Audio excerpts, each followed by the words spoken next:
Football দলের ক্যাম্পে ঈদের আবহ, পরিবাগে নামাজ আদায় হামজা জামালদের। এশিয়ান কাপ বাছাই ম্যাচের জন্য আজও অনুশীলন। রাতে ঢাকায় আসছে সিঙ্গাপুর দল। ছুটিতে পরিবারের সঙ্গে আনন্দ ভাগাভাগি ক্রিকেটারদের। খারাপ সময় পেছনে ফেলতে দেশবাসীর কাছে দোয়া চাইলেন শান্ত মুশফিকরা।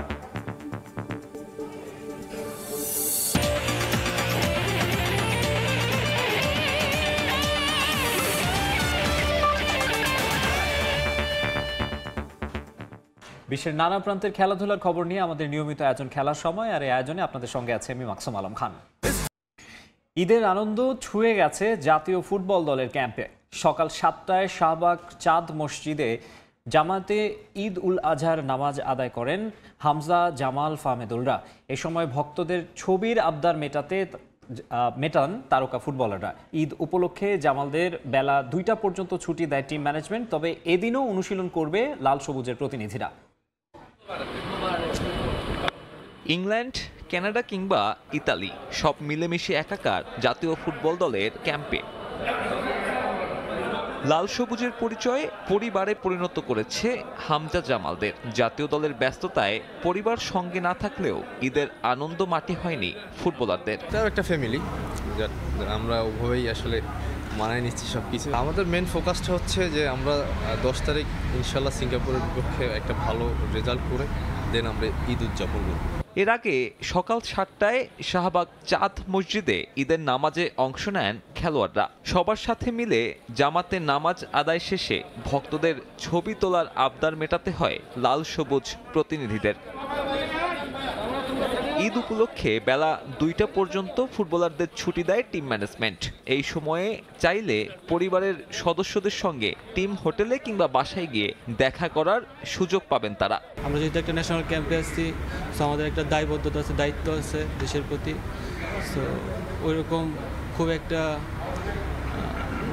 কোচ আমাদের জন্য কিছু রাখে না, বাট 2টা পর্যন্ত ফ্রি রাখছে। যদি কেউ ফ্যামিলি নিয়ে বাইরে যেতে চায় বা কারো ফ্যামিলি যদি হোটেলে আসে, সো সেই সময়টা কাটাইতে পারে। যদিও বিকেল নাগাদই ফিরতে হবে অনুশীলনে।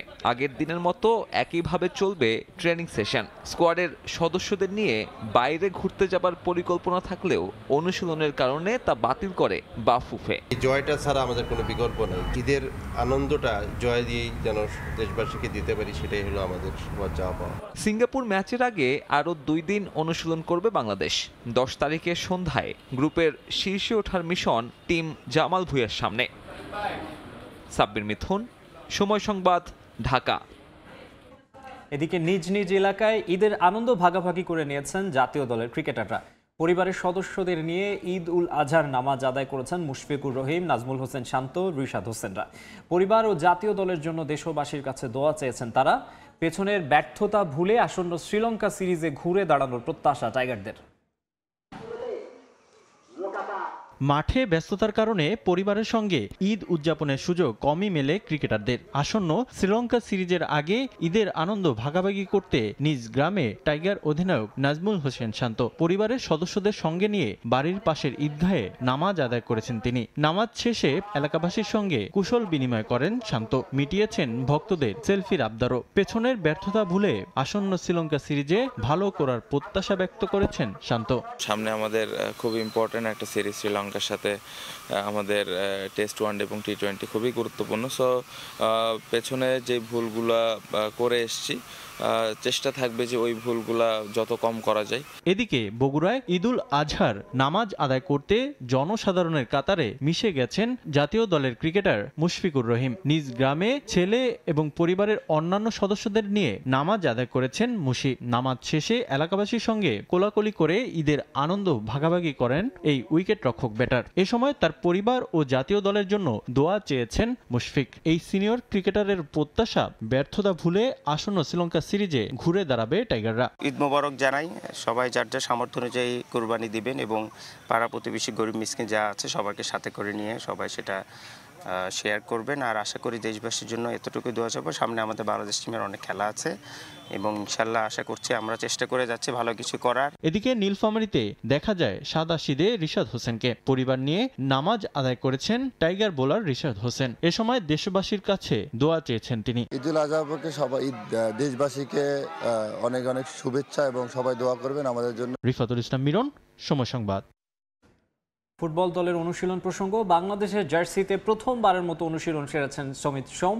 হামজা, জামাল, সোহেলদের নিয়ে গড়া মিডফিল্ড মুগ্ধ করেছে এই ফুটবলারকে। মুগ্ধতা আছে দেশের ফুটবল প্রেমীদের উন্মাদনা ঘিরে। কোচের কাছ থেকে বুঝে নিয়েছেন দলে নিজের ভূমিকা। জাতীয় স্টেডিয়ামে দ্বিতীয় দিন, তবে দলের সঙ্গে অনুশীলনের এটাই প্রথম অভিজ্ঞতা সমিত সোমের। কানাডিয়ান প্রবাসীকে দেখে অবশ্য তা বোঝার উপায় নেই। দলের সঙ্গে এরই মধ্যে মানিয়ে নিয়েছেন। এর আগে মাঠে বসেই দেখেছেন ভুটান ম্যাচ। মুগ্ধ করেছে দর্শকদের ফুটবল প্রেম, মুগ্ধতা ঝরল মিডফিল্ড নিয়েও। আমি জাস্ট এক্সাইটেড খেলতে, প্রাউড লাগছে খেলা যে দেখছি কত ফ্যান যে আসছে, সাপোর্ট করছে, টিম যে ভালো করছে। সো হোপফুলি আমরা একই জিনিস করতে পারি এগেইনস্ট সিঙ্গাপুর আর ভালো খেলা করতে পারি। বাট আমার মিডফিল্ডটা খুব ভালো লাগছে লাস্ট খেলা দেখতে। হামজা, সোহেল ভাই, জামালের খুব ভালো খেলছে মিডফিল্ডে, সো এটা খুব ভালো স্ট্রেংথ। আর তারপরে চান্স তো অনেক বানাইছি, গোল আসবে, ডিফেন্স খুব ভালো করছে, কোনো চান্স দেয় নাই ভুটানকে। সো মোটামুটি সবাই স্ট্রং আছে, বাট জাস্ট রেডি থাকতে হবে, সিঙ্গাপুর একটু কঠিন ম্যাচ হইবে। হামজা, জামাল, সোহেলদের নিয়ে স্তুতি ঝরলেও সমিতকে জায়গা দিতে এই মিডফিল্ডেই বদল আনতে হবে কোচ কাবরেরার। সিঙ্গাপুর ম্যাচে কে বাদ পড়বেন তা নিয়ে অবশ্য সোজাসুজি উত্তর দেননি বাংলাদেশ কোচ। এখন পর্যন্ত সে সবকিছুর জন্যই প্রস্তুত। প্রথম দেখায় ইমপ্রেসিভ, তবে আমাদের দেখতে হবে সে ম্যাচে কেমন করে, পিচে মানিয়ে নেয় কেমন করে। গরমের একটা ব্যাপার আছে, তবে আমি আশাবাদী। সেরা একাদশে জায়গা পাওয়া এখনো অনেক ওপেন কম্পিটিশন, চার্টার সেশন আছে, দেখি সবকিছু কেমন যায়। সমিতকে নিয়ে সিঙ্গাপুর ম্যাচের আনুষ্ঠানিক পরিকল্পনা সাজানো শুরু করলো বাংলাদেশ। র্যাঙ্কিংয়ে এগিয়ে থাকা দলটার বিপক্ষে ভালো করার প্রত্যাশা এই মিডফিল্ডারেরও। কোচ আমাকে অনেক ডিটেল দিচ্ছে, আমার স্টাইলটা কীরকম, আমার রোলটা কী হবে, আর ওইগুলো জাস্ট আমার যে 3-4 দিন আছে প্রিপেয়ার করতে, ওইগুলো সব ঠিকভাবে বুঝতে হবে। ম্যাচ রিভিউ করছি, অ্যানালাইজ করছি যে আমি কীভাবে হেল্প করতে পারবো। সব ঠিকঠাক থাকলে 10 তারিখে বাংলাদেশের জার্সিতে অভিষেক ঘটবে 26 বছর বয়সী এই ফুটবলারের। সামিত সোমকে নিয়ে মধুর সমস্যায় বাংলাদেশ কোচ হাবিয়ার কাবরেরা। সামিতকে খেলানোর জন্য কাকে বাদ দিবেন, সোহেল রানা নাকি জামাল ভুঁইয়া? সে প্রশ্নের উত্তর খুঁজতে আরও 4টা সেশন পাবে বাংলাদেশ জাতীয় ফুটবল দল। জাতীয় স্টেডিয়াম থেকে সাব্বির মিথুন, সময় সংবাদ, ঢাকা। এবারে ক্রিকেট। 2023 ওয়ানডে বিশ্বকাপের ফ্যাক্ট ফাইন্ডিং কমিটির প্রতিবেদন নিয়ে মুখ খুলেছেন তামিম ইকবাল। নিজের অফিসিয়াল ফেসবুক পেজের এক পোস্টে এ নিয়ে ক্ষোভ প্রকাশ করেছেন সাবেক টাইগার অধিনায়ক। 2023 ওয়ানডে বিশ্বকাপ শেষ হওয়ার প্রায় 2 বছর পর সামনে এলো বিসিবির ফ্যাক্ট ফাইন্ডিং কমিটির প্রতিবেদন, যা নতুন করে উস্কে দিয়েছে সাকিব তামিম দ্বন্দ্ব ইস্যু। অনেকেরই ধারণা দেশের ক্রিকেটকে আরও অস্থিতিশীল করার দূরভিসন্ধি নিয়ে এগোচ্ছে কোনো একটি পক্ষ। তামিম ইকবালের অফিসিয়াল ফেসবুক পেজের পোস্টেও সেই ইঙ্গিত। ওই পোস্টে চরম ক্ষোভ প্রকাশ করেছেন সাবেক টাইগার অধিনায়ক। নিজের ফেসবুক পোস্টে তামিম দাবি করেন কোনো একটি পক্ষ অসৎ উদ্দেশ্যে তার পেছনে উঠে পড়ে লেগেছে। ফ্যাক্ট ফাইন্ডিং কমিটিকে দেয়া সাক্ষাৎকারে সাকিব দাবি করেছিলেন নাসুমকে হাতুড়ুর লাঞ্ছিত করার ঘটনা ফাঁস করতে উস্কানি দিয়েছিলেন তামিম। ওই বক্তব্য নিয়ে ফেসবুক পোস্টে প্রশ্ন তোলেন তিনি। সাকিবের দাবিকে ভিত্তিহীন বলে উড়িয়ে দেন সাবেক অধিনায়ক। ফাঁস করার বিষয়ে প্রমাণ পেলে কেন তদন্ত কমিটি এই বিষয়ে জিজ্ঞাসাবাদ করেনি সে প্রশ্ন তোলেন চট্টলা এক্সপ্রেস। ভাবমূর্তি নষ্ট করার জন্য যারা কলকাঠি নাড়ছেন তাদেরও হুঁশিয়ারি দেন তিনি। আরও বলেন বিসিবির দায়িত্বে আসলে সঠিক পথ ধরেই আসবেন। সাকিব তামিম দ্বন্দ্ব প্রকাশ্যে আসে 2023 বিশ্বকাপের আগে। তবে এবছর ঢাকা প্রিমিয়ার লিগ ম্যাচ চলাকালীন তামিমের ম্যাসিভ হার্ট অ্যাটাকের পর দেশের বাইরে থেকে খোঁজ খবর নেন সাকিব। হাসপাতালে তামিমকে দেখতে যান সাকিবের বাবা মা। ফ্যাক্ট ফাইন্ডিং কমিটিকে তামিম বলেছিলেন সাকিবের সঙ্গে 5 বার সম্পর্ক উন্নয়নের চেষ্টা করে ব্যর্থ হয়েছিলেন। তবে তামিমের অসুস্থতার পর আশায় ছিলেন ফ্যানরা, হয়তো 2 তারকার মাঝে সম্পর্কের বরফ গলবে শিগগিরই। কিন্তু নতুন করে আবার আলোচনার জন্ম দিয়েছে ফ্যাক্ট ফাইন্ডিং কমিটির প্রতিবেদন। 2 বছর পর হঠাৎ এ বিষয়ে সামনে আসায় প্রশ্ন তুলছেন অনেকে। তবে এমন কিছুই যে দেশের ক্রিকেটের জন্য মঙ্গলকর নয় সেটা অজানা নয় কারোই। রিফাতুল ইসলাম মিরন, সময় সংবাদ। কাপড় হবে দুর্দান্ত পরিষ্কার মাত্র ৭৫ টাকায়। কাপড় ধোয়ার একটাই সলিউশন, চাকা অল ইন ওয়ান। অবশেষে ব্রিটেনের সম্মানসূচক নাইটহুড উপাধি পেতে যাচ্ছেন ইংল্যান্ডের সাবেক তারকা ফুটবলার ডেভিড বেকহ্যাম। ব্রিটিশ রাজা তৃতীয় চার্লসের জন্মদিনের সম্মাননা তালিকায় অন্তর্ভুক্ত হবে তার নাম। ইংল্যান্ডের বেশ কিছু গণমাধ্যমে এসেছে এই খবর। জাতীয় দলের হয়ে বেকহ্যামের নেই উল্লেখযোগ্য কোনো সাফল্য, যদিও বেকহ্যামই একমাত্র ইংলিশ ফুটবলার যার 3টে বিশ্বকাপে গোল করার কীর্তি আছে। 1999 সালে ব্যালন ডি'র রানার্স আপ হয়েছিলেন, যদিও সেটা বেকহ্যামেরই প্রাপ্য ছিল তা এখনও অনেকেই বলে থাকেন, কারণ সে মৌসুমেই ম্যানচেস্টার ইউনাইটেডের হয়ে জিতেছিলেন ট্রেবল।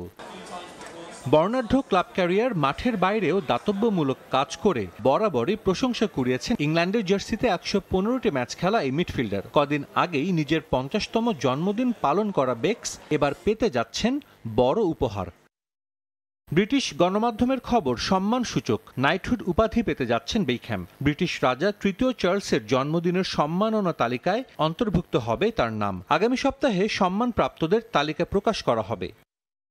এর আগে 2003 সালে ব্রিটিশ সাম্রাজ্যের সম্মানসূচক পদবি order of the British empire OBE পেয়েছিলেন ইংল্যান্ডের সাবেক অধিনায়ক, যা তাকে প্রদান করেন ব্রিটেনের তৎকালীন রানী দ্বিতীয় এলিজাবেথ। ফ্যাশন ইন্ডাস্ট্রিতে অবদানের জন্য বেকহ্যামের স্ত্রী সাবেক পপ তারকা ভিক্টোরিয়াও পেয়েছেন order of the British empire. অবশ্য ফুটবল থেকে অবসরে যাওয়ার পরপরই শোনা গিয়েছিল নাইটহুড পাবেন বেক্স। 2014 সালে সম্মাননা তালিকায় নাইটহুড পাওয়ার দ্বার প্রান্তে ছিলেন তিনি, কিন্তু কর ফাঁকি দেওয়ার অভিযোগ থাকায় রেভিনিউ অ্যান্ড কাস্টমস ডিপার্টমেন্ট তার মনোনয়নে বাধা দেয়। ফুটবল ছাড়াও ইংল্যান্ডের স্বার্থ সংশ্লিষ্ট নানা বিষয়ে কাজ করে গেছেন বেকহ্যাম। 2012 লন্ডন অলিম্পিক আয়োজন নিশ্চিত করতে গুরুত্বপূর্ণ ভূমিকা রাখেন সাবেক এই ফুটবলার। 2005 সাল থেকে ইউনিসেফের শুভেচ্ছা দূত হিসেবেও কাজ করছেন। বিশ্বব্যাপী ঝুঁকিপূর্ণ শিশুদের সহায়তায় কাজ করা ইউনিসেফ 2015 সালে তাদের 10 বছরের অংশীদারিত্বের নিদর্শন হিসেবে the David Beckham UNICEF fund চালু করে। এছাড়া 2024 সালে বেকহ্যাম ব্রিটেনের রাজা চার্লসের শিক্ষা কার্যক্রম এবং তরুণদের প্রকৃতির প্রতি সচেতনতা বৃদ্ধির উদ্যোগে সহায়তা করতে দ্য কিংস ফাউন্ডেশনের শুভেচ্ছা দূত হন। ফুটবল ছাড়লেও এখনও এই খেলাটা নিয়ে আছেন বেকহ্যাম। ইংল্যান্ডের লিগ 2-তে খেলা স্যালফোর্ড সিটির অন্যতম মালিক এবং যুক্তরাষ্ট্রের major league soccer club inter মায়ামিরও সভাপতি তিনি, যে ক্লাবের হয়ে এখন খেলছেন Lionel Messi. Sir Walter Winterbottom, sir Bobby চার্টনের পর ম্যানচেস্টার ইউনাইটেডের হয়ে খেলা তৃতীয় ফুটবলার হিসেবে নাইটহুড উপাধি পেতে যাচ্ছেন বেকহ্যাম। সাজিদ মুস্তাহিদ, সময় সংবাদ। এ পর্যায়ে খেলার সময়ের শীর্ষ সংবাদগুলো জানিয়ে দিচ্ছি আরেকবার।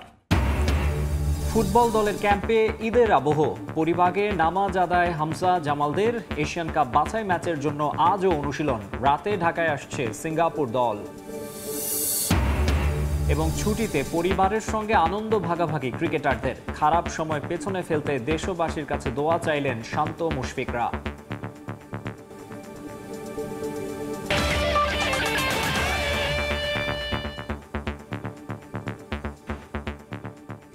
এই ছিল খেলার সময়ের এখনকার আয়োজনে। সবাইকে ঈদ মোবারক।